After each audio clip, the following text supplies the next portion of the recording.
The research facility's lights had long gone dark when Dr. Marcus Harrison noticed the strange readings on his atmospheric monitor. The device, designed to track radiation patterns from the recent meteor shower, was instead picking up an unusual energy signature moving through the woods behind his home. He might have dismissed it as equipment malfunction if not for the trail of bioluminescent footprints in the snow, visible from his second-floor window. 20 years of studying extraterrestrial biology hadn't prepared him for what he found when he followed those ghostly prints. Huddled against an ancient oak tree was a tall, graceful figure with skin that seemed to shimmer with its own inner light. A Naxthai, one of the refugee species that had fled to Earth after their home system was destroyed. The alien's crystalline eyes fixed on him, not with fear, but with a quiet resignation that spoke of exhaustion beyond measure. In her arms, she cradled a small bundle that emitted a soft, pulsing glow. Marcus had seen enough Naxthai young in his research to recognize an infant, though he'd never encountered one so small. "I am Senna," the alien spoke in carefully practiced English, her voice carrying the musical undertones characteristic of her species. "My daughter, she needs shelter." The infant stirred, revealing delicate features that seemed carved from living starlight. Marcus knew the protocol. All unregistered alien refugees were to be reported to the Earth Defense Coalition immediately. His career, his reputation, everything he'd built since the war could be destroyed by what he did next. But as he looked at the child, whose glow was noticeably dimmer than it should be, scientific objectivity crumbled in the face of basic humanity. "Follow me," he said, already shrugging off his coat to wrap around the infant. "My lab has equipment that might help." The walk back to his home felt endless. Senna moved with obvious pain, but refused any support beyond what was needed to carry her child. Once inside his converted basement laboratory, Marcus's training took over. He activated the thermal regulators, knowing that Naxthai required higher temperatures than humans. His hands moved quickly over familiar equipment, setting up the basic diagnostic tools he'd need. "Your daughter's core temperature is dangerously low," he explained, reading the scanner's output. "Naxthai children need constant warmth to maintain their bioluminescence. How long have you been out there?" "3 days," Senna answered, her crystalline eyes never leaving her child. "The transport that brought us? There was an accident, others scattered. We ran until we couldn't." Marcus nodded, focusing on adjusting the thermal field around the infant. Gradually, her glow strengthened, changing from a pale blue to a healthier golden hue. Senna's relief was visible in the way her own luminescence brightened slightly. "I'm Marcus," he offered, realizing he hadn't properly introduced himself. "Dr. Marcus Harrison. I studied Naxthai biology during the first contact period." He paused, choosing his next words carefully. "I know your people don't usually travel with children this young, the risks." "Her name is Kira," Senna interrupted softly. "And we had no choice. Our sanctuary, it was discovered, attacked." Her voice carried echoes of recent trauma. "She is all I have left." Marcus felt the weight of that statement. He'd seen the reports of raids on refugee settlements, the growing tension between human hardliners and those who supported alien integration. His own research had been scaled back as politics overtook scientific inquiry. "You're safe here," he found himself saying, surprising them both. "My lab is off official records, a private research facility. No one monitors my work anymore." He managed a small smile. Being considered a scientific relic has its advantages. For the first time, Senna's posture relaxed slightly. Kira had fallen asleep in the warming field, her tiny hands curled around one of her mother's fingers. The sight stirred something in Marcus' memories of his own daughter, lost in the early days of the war. Perhaps that's why he added, "Stay. At least until Kira is stronger. I have equipment, supplies, everything you'd need." Senna studied him with those impossible eyes. "Why help us?" Marcus looked at the sleeping child, then at his wall of scientific achievements, awards, and recognitions that suddenly seemed hollow compared to this moment. "Because some things matter more than rules or research," he answered simply. "Because every child deserves a chance to grow up safe." In the soft glow of the lab's lights, human and alien regarded each other with new understanding. Outside, The wind howled through bare trees, but within these walls, something extraordinary was beginning a bridge between worlds, built on nothing more than compassion and the simple choice to help. Days passed like whispers in Marcus's transformed home. His basement laboratory, once a shrine to scientific inquiry, had become a sanctuary.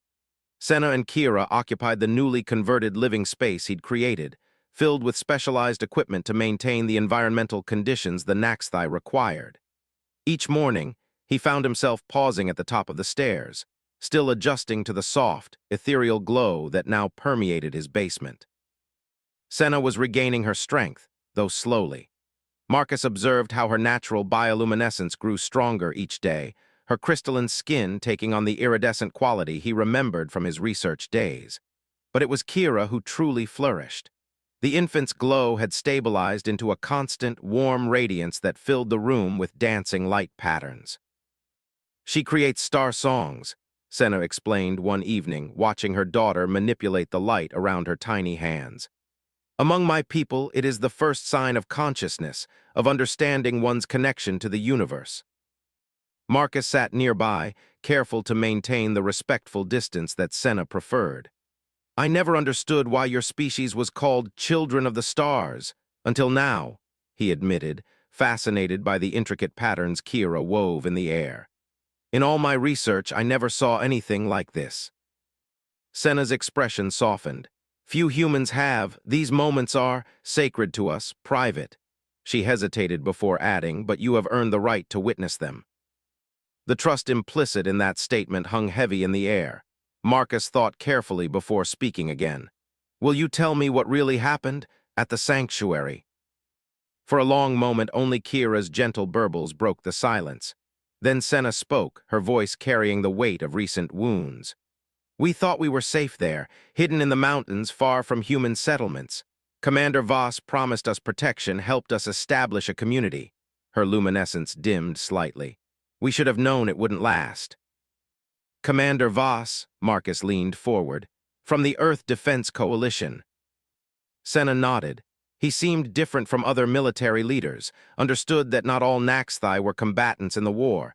Many of us were scholars, artists, healers. Her hands moved instinctively to cradle Kira. "But then the raids began. Someone had leaked our location to the purist groups." Marcus felt his jaw tighten. He'd heard rumors of these anti-alien organizations, but their activities had been deliberately kept out of official channels. "How many were lost?" "Too many," Senna whispered. "They came at night when our bioluminescence made us easy targets. Those who could flee did so, but scattered in different directions. I ran because of Kira, but others." She trailed off, the memory too fresh to voice. "And Voss?" "Dead, he tried to defend us, to uphold his promise. They killed him first." Marcus absorbed this information with growing unease. If a high-ranking EDC officer had been murdered, there would be investigations, questions. His isolated home wouldn't stay isolated for long. As if reading his thoughts, Senna spoke again. "We can leave if our presence puts you at risk, now that Kira is stronger." "No," Marcus interrupted, surprising himself with his vehemence. "No, you're safer here. I have connections from my research days, people who might help." He ran a hand through his graying hair. "Besides, Kira's star songs are the most remarkable thing I've seen in 20 years of study." The infant, as if acknowledging her mention, created a cascade of twinkling lights that danced across the ceiling. Senna watched her daughter with a mixture of pride and sadness. Among our people, she would have trained with the light weavers, learning to create beauty from starlight. Now, she gestured at their underground sanctuary. This is her world. "For now," Marcus corrected gently. "Not forever." He stood, moving to his computer terminal. "I still have access to certain networks, research channels that operate outside official oversight. There might be others helping your people, other sanctuaries we don't know about." Senna rose as well, her height making her tower over him. "Why do you risk so much for us? You barely know us." Marcus paused in his typing, considering the question. "Because 20 years ago, I studied your people as specimens, not individuals. I wrote papers about Naxthai biology but never truly understood your culture, your spirit." He looked at Kira, still playing with her light patterns. "Now I have a chance to do better, to be better." The room fell quiet except for the soft hum of equipment and Kira's gentle coos. Then, slowly, Senna moved to stand beside him at the terminal. Her natural glow cast new patterns across the keyboard as she asked, "What do you need to know about my people? Perhaps. Perhaps it is time for new research, truth written by both our kinds." In that moment, as human and Naxthai began to work together, Marcus realized that his greatest scientific discovery might not be about alien biology at all, but about the boundless capacity for understanding between different species. Above them, Kira's star songs painted the ceiling with possibilities, a reminder that sometimes the most profound breakthroughs come not from studying life, but from living it. The message arrived on a secure channel that Marcus hadn't used in years. The sender's name made his blood run cold. Colonel Reed Blackwood, his former research partner and current head of EDC's Extraterrestrial Affairs Division.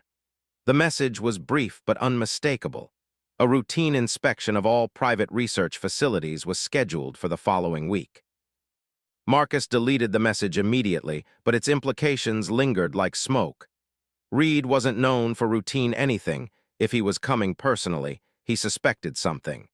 In the 3 weeks since Senna and Kira had arrived, Marcus had been careful, but perhaps not careful enough.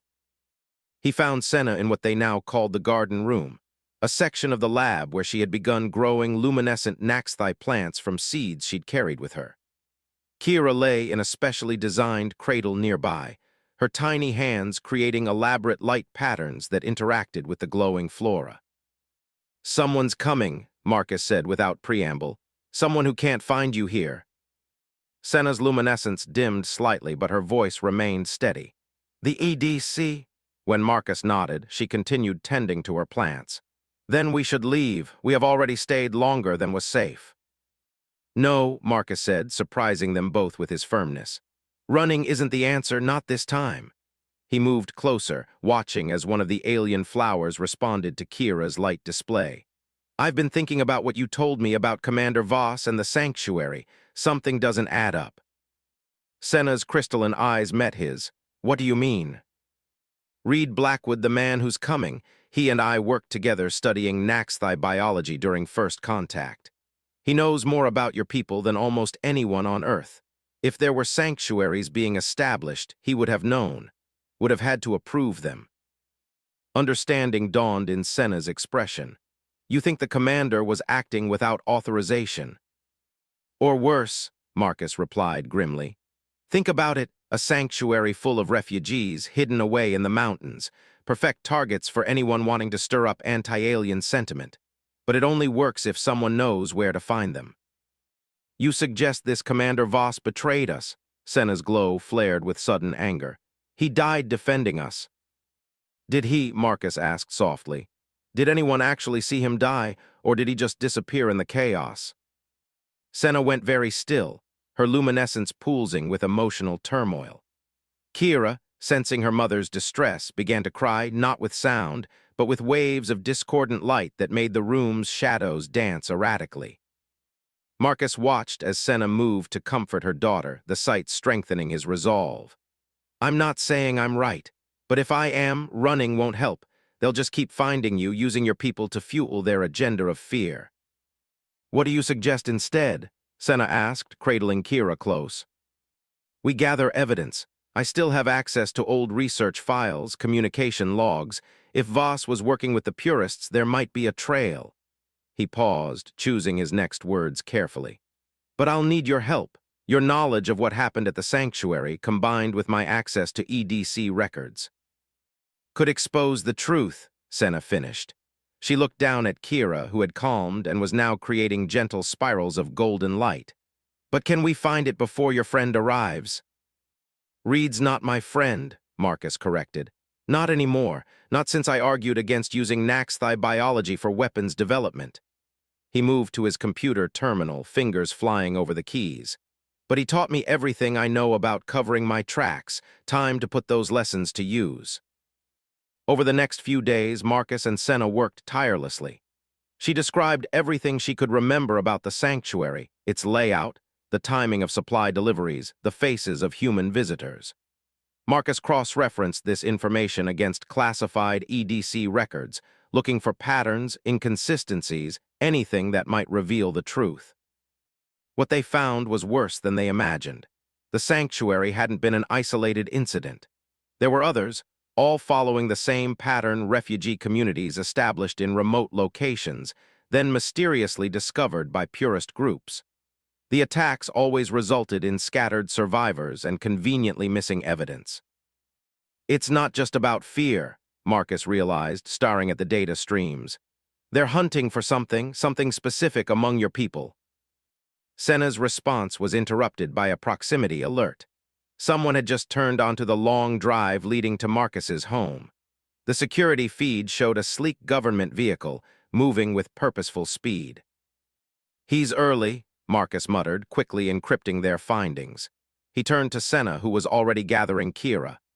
"There's a hidden room behind the main storage unit. It's shielded. They won't detect your bioluminescence." But Senna didn't move toward the hiding place. Instead, she stood tall, her glow steady and determined. "No more hiding," she said quietly. "No more running. If they are hunting my people, then it is time we learned why." Marcus looked at her, then at Kira, who had begun weaving complex patterns of light that seemed almost like a language. In that moment, he made his choice. "Together, then," he said, straightening his lab coat. "Let's see what Reed Blackwood is really looking for."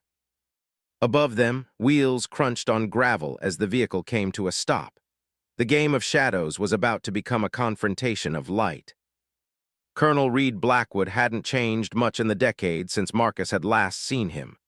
The same military precision in his movements, the same calculating look in his steel-gray eyes. But something was different, a tension in his posture that hadn't been there before. "Marcus," Reed said, stepping into the lab, "still hiding away in your private research facility, I see." His gaze swept the room, lingering on the luminescent plants. "Though your interests seem to have evolved." "What do you want, Reed?" Marcus kept his voice steady, positioning himself between his former colleague and the deeper sections of the lab where Senna stood with Kira. "Can't an old friend check in?" Reed's smile didn't reach his eyes. "Especially when that friend's power consumption has tripled in the past month, the kind of spike we usually see with Naxthi life support systems." Before Marcus could respond, Senna stepped forward, her natural glow filling the room with blue-white light. "No more games, Colonel. We know about the sanctuaries." Reed's hand moved toward his weapon, but he stopped when Marcus stepped between them. "Interesting company you're keeping, Marcus," Reed said softly. "Do you know what she is, what her child could become?" "I know they're refugees you've been hunting," Marcus replied. "What I don't know is why. What are you looking for, Reed? What's worth murdering innocent people?" "Innocent?" Reed laughed, a harsh sound. "Their kind was engineering biological weapons while humans were still figuring out fire. The Naxthi aren't refugees, Marcus. They're living weapons, and that child," he pointed at Kira, "she's patient zero." Senna's glow flared with anger. "You know nothing of our people. We were scholars, peacekeepers." "You were gene crafters," Reed cut in. "Your light weavers didn't just make pretty patterns. They coded information into living light, manipulated genetic structures with photonic frequencies. And now, after generations of selective breeding in those sanctuaries, you've finally produced what we've been waiting for." Marcus felt his blood run cold as understanding dawned. The raids weren't meant to kill them. You were testing them, looking for specific genetic markers, looking for children who could manipulate DNA through light. Reed smiled. "Always were the clever one, Marcus. Yes, we've been guiding their evolution, pushing their abilities to emerge earlier, stronger. This war isn't over, it's just changing form. And with this child's abilities, we can finally create the perfect weapon." As if responding to the threat, Kira began to glow brighter, her tiny hands weaving patterns that made the air itself seem to shimmer. The luminescent plants around them pulsed in response, growing, changing, their structures shifting at the quantum level.